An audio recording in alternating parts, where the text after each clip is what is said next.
in prison. I got 3 months remission, 28 days bread and water, and all your privileges took away. Well, I just burst out laughing. I said, what privileges?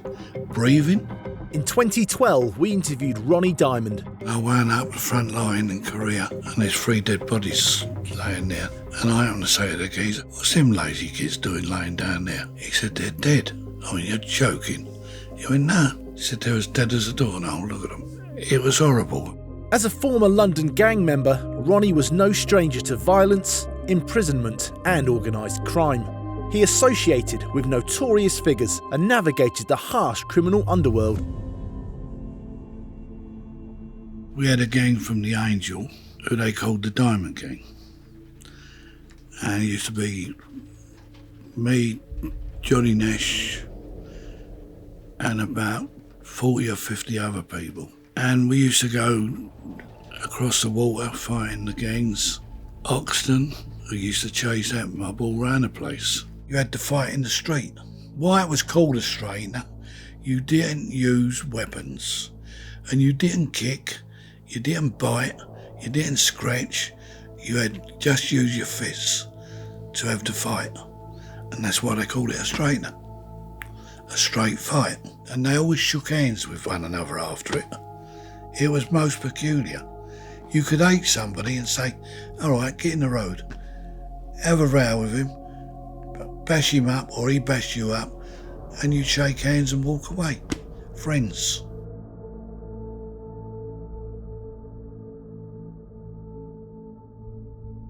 I got arrested for assaulting a girl.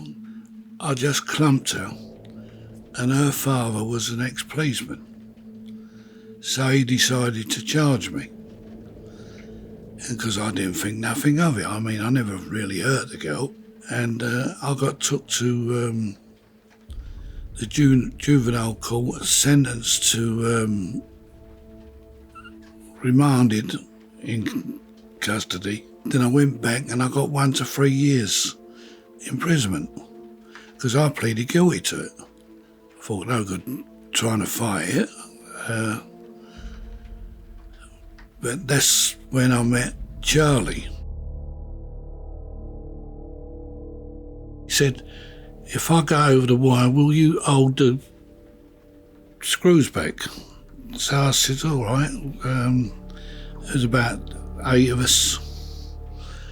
And he got back to the wall and I went, go on.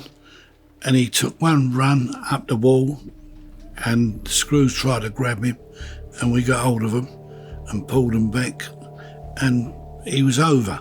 I didn't see him no more until I got sent to Erywood Approved School. The headmaster, Mr. Beanie, called me up. He wanted to talk to me. So I went down and see him. He said, we've got a fella come here that I want you to look after. His name's Charlie Richardson. So I said, well, I know him. So he said, yeah, I know you know him. He said, but I'm going to put you in charge of him. I said, hold up, if he does anything wrong, we're going to blame me for it? So he went, well, yeah.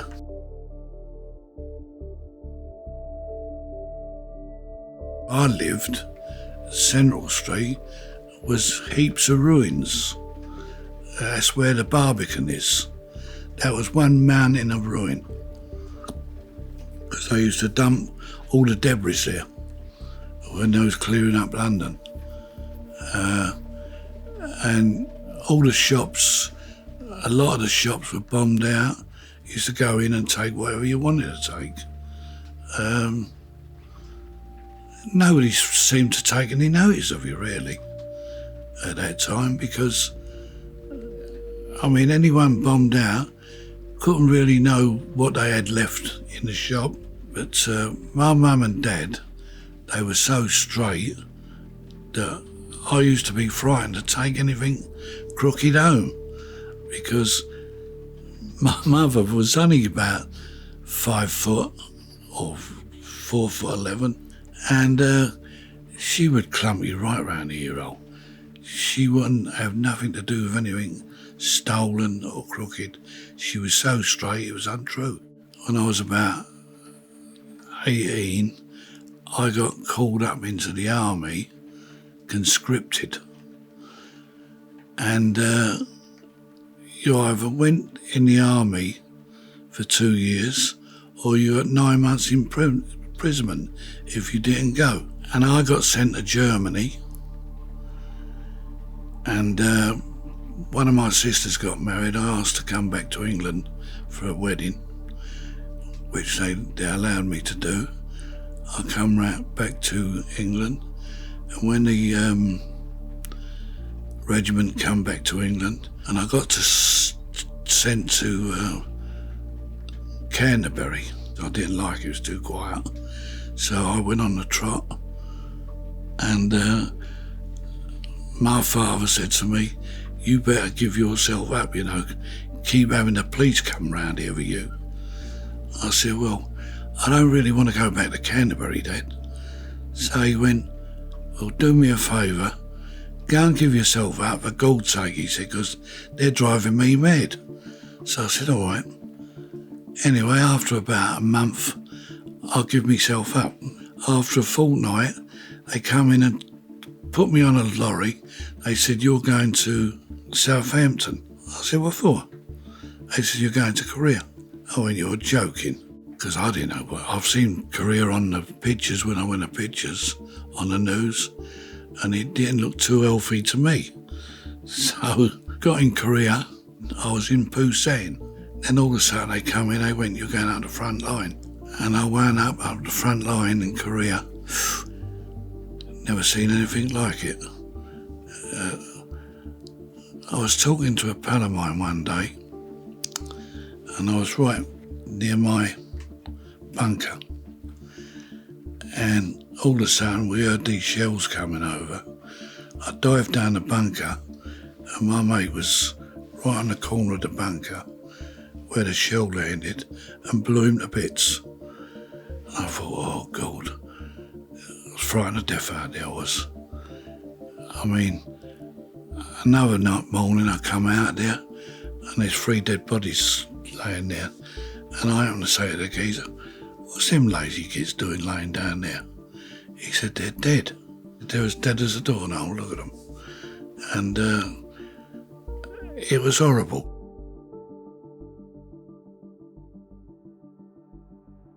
Well, it hadn't changed too much, but see, I wound up coming out of there very, very bitter, because I've just had 2 years of my life took away with me. I'm stuck in the front line where I could have got killed. So I thought, well, while I had all that, I might as well do one thing, become a thief. I met about 4 or 5 people, and we decided to start robbing banks. And that's what I was doing.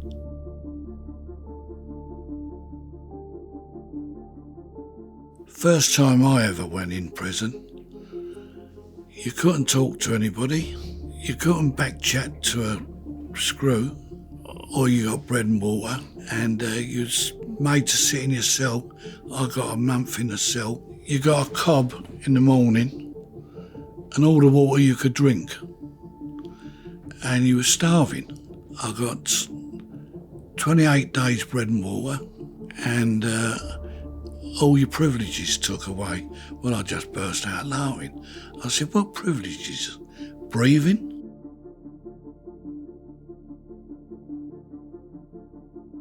I went to Wandsworth, and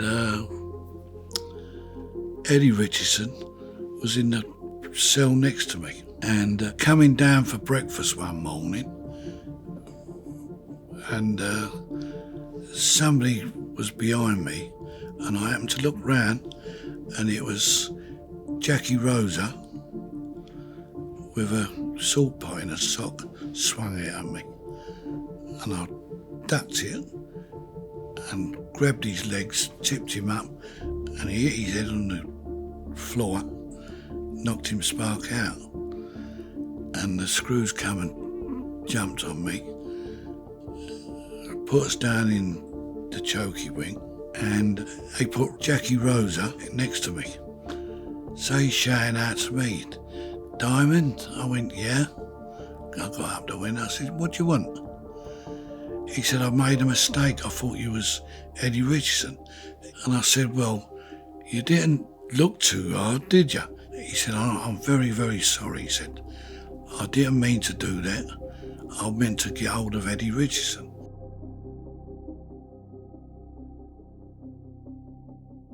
Well, the 60s to me was some of the best years of your life, because you had all the music, you had the clubs. You could go and open up a club for 5 shillings. Just go to the post office, get a licence and open up a club. I used to go down the Astor a lot, me and my wife. That's where you went and had a drink. And you'd have all different gangs in there. I mean, Charlie Richardson used to go in there. The Krays went in there. Fraser and them, they went in there. You had no wars in there because it was like sort of the local watering hole where everybody met and had a drink, and that was it.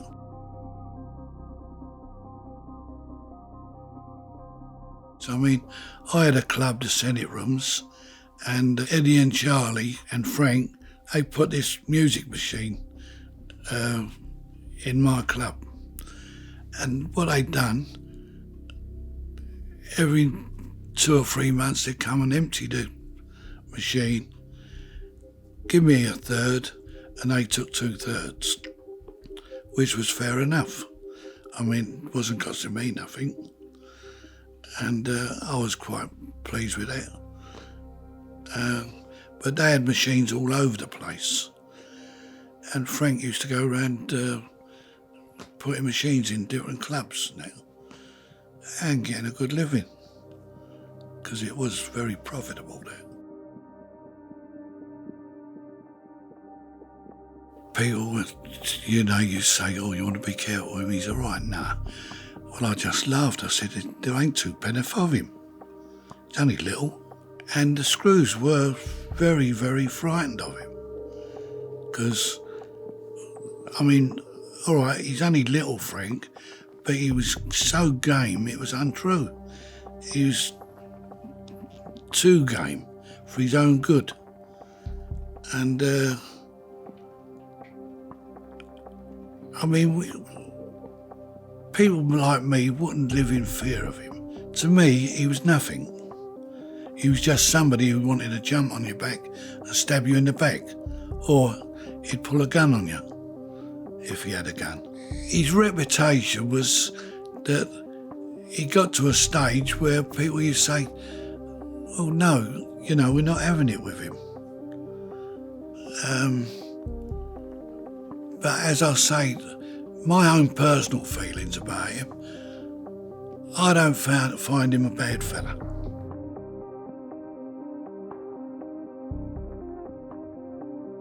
It was a job. It was a job you was doing. You was involved in either villainy or going to cut somebody for somebody. It was a job. You was getting paid to do it. It wasn't you just done it out of self-satisfaction, because you didn't. It was something that you could do for somebody.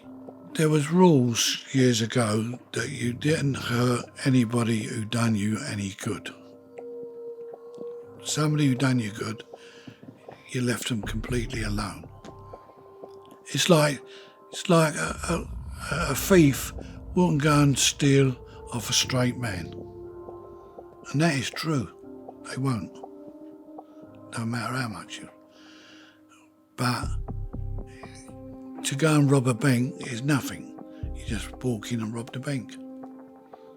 That's quite easy. I mean, I'd rob a bank for money, but it was the thrill of getting the money. You go, "Oh, we got this amount of money." You walk out with 100 grand, you think, "Oh, you've had it off." And that was it.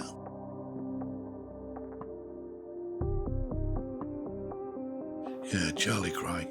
Oh, he was right grass. So was Reggie Kray. Ronnie Kray wasn't. He didn't have the brains. He didn't have the brains of anybody, him. But Reggie Kray was so crafty, and he would grass you as soon as look at you and make out he's a good fella. It's not acceptable at all to anybody. I mean, don't go and do something and the next minute you've got the police tapping you on the shoulder and saying, oh, you done so-and-so. So, did I? Who told you that? Oh, well, we know.